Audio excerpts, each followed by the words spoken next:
would like to address why Brittany always thinks she cool. And she can sit up here and post videos of everything. Like she think that she's somebody. She thinking she's somebody. She not nobody. She not nobody. Brittany always want to post videos. Videos of what?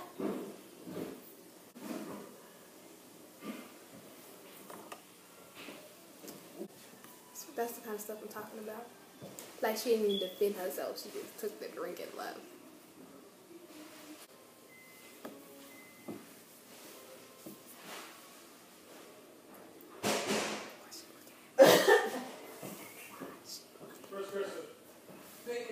Hello guys, it has been a very long time since I've actually been on social media video-wise.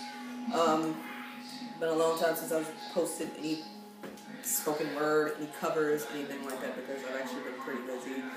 As you can see, I have an office now, so I've moved. Other than that, nothing else too much big going on. A lot of weird stuff that's been going on, which I will be posting in another video.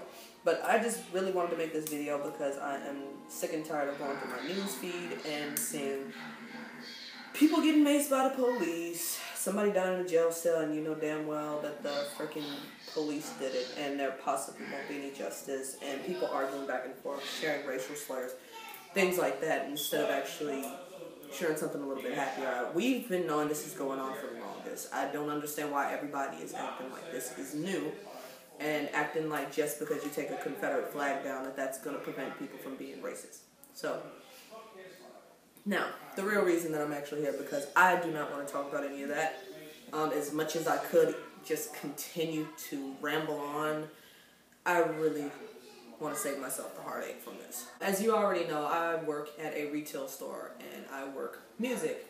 Now, believe me, I have worked at sporting goods stores, I've worked restaurant, and no matter where you go, you always have to deal with odd people, random people, crazy people, anything.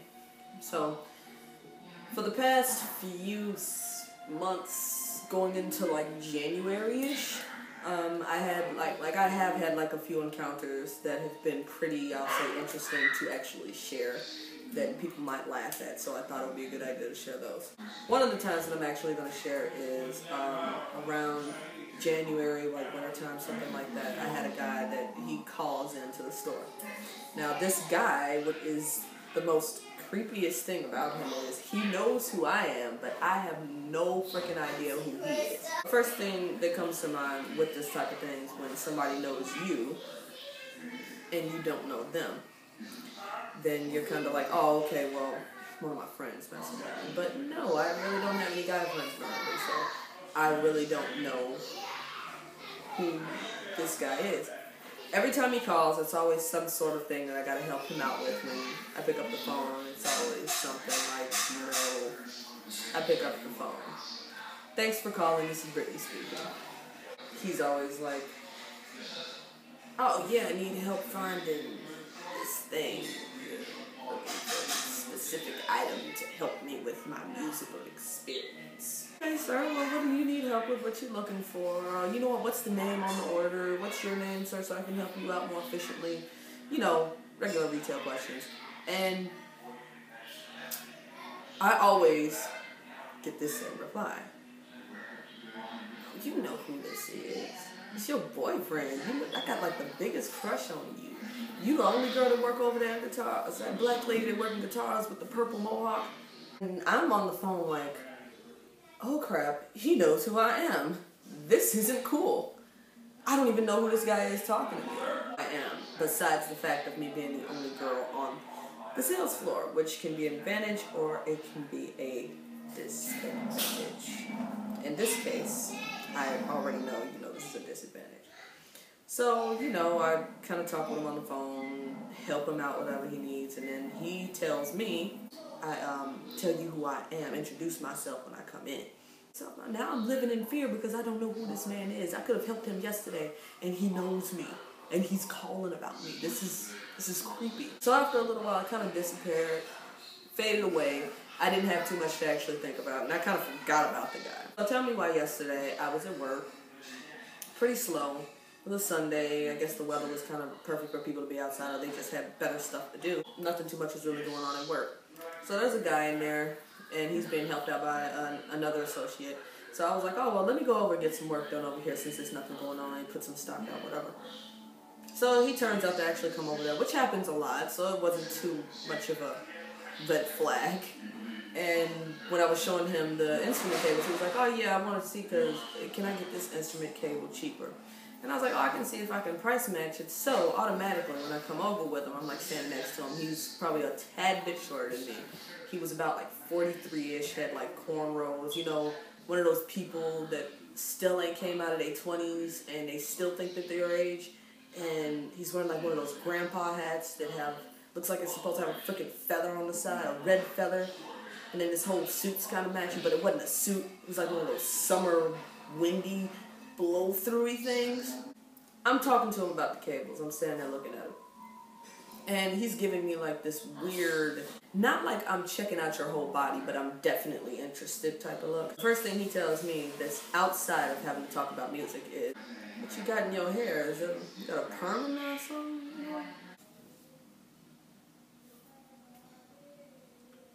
Like, oh, no. You know, I'm like waiting on him to get back to the subject. I wasn't going to sit there and elaborate on this. And still, after me saying no, oh, so it's an S-curl or what exactly is that? Oh, no, it's my real hair. You know, just kind of put some oil on it. It just kind of does its own thing. Oh. After that, he kind of left me alone. So I'm like, okay. It so happened that I couldn't get a lower price on the cord or whatever, and he was talking to me, and I don't know if I just mentioned it, but I did mention to him on the phone, oh, I'm married, you know, I'm flattered, but, you know, just leave it at that. So I so happened to mention something about my husband while I was talking to him about something. He's like, oh, you married? Yeah, well, I didn't say I thought I told you, because I wasn't too sure this is the guy that was on the phone with me. I was just kind of like, maybe that's just some random guy that's just being a weird person. So after dealing with that and helping him out with that cord that he didn't want to get, he said it was too much. Then he was like, oh, I'm just going to get a magazine. Just going to get a magazine. Ooh, I shouldn't say it like that. That sounds kind of dirty. Sounds kind of dirty.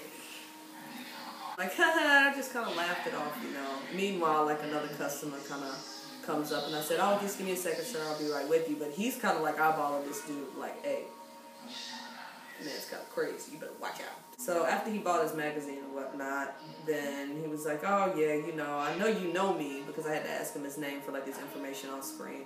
And he was like, you know, I always call and mess with you.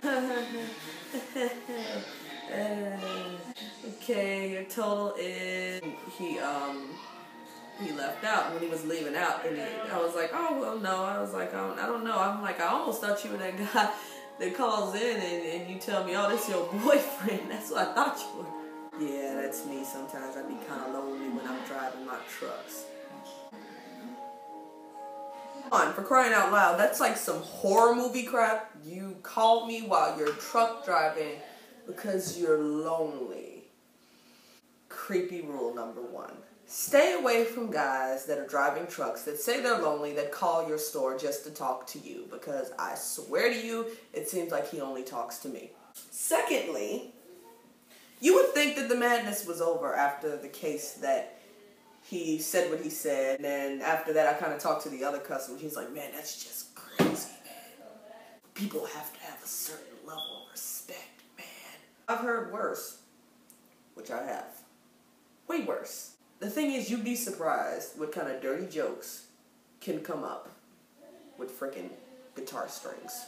But it had been probably about an hour after he had left, you know. I'm like, okay, well, I didn't even tell anybody about it, and I'm usually the type of person that like to make people laugh anyway, so I kind of mentioned it to the other associates so they can laugh at my horrible lifestyle that happens while I'm in the store. Instead, I'm with another customer in the acoustic room dealing with them, and they're telling me, oh, Brittany got to call 911. My first thought is that Charles calling for something, so I was like, okay, well, I'll have to call him back because I'm trying to make a sale. Well, Phone call went away, so that's what kind of gave me the flag that it was Charles. Then it rung again. I guess they called back, whoever the hell it was. And when they called back, it's still on line one. So, I excused myself from the customers thinking, oh, well, maybe it's something important. This must be emergency material. Because I think it actually rung back 3 times. And they told me I had phone calls. And I finally picked it up. And I answered the phone, and what I get on the phone kind of creeped me out. And it was even creepier because, everything is creepier when it's like in this whisper. You don't know if the whisper is supposed to be sexual or if it's like, I'm in my mom's basement. I live in my mom's house even though I'm 43 years old. That type of creepy. And I answer the phone and I hear this voice on the line. Hey, I just spoke to you. I was just, I was calling you back because, in this magazine, there were some big words in here that I couldn't understand.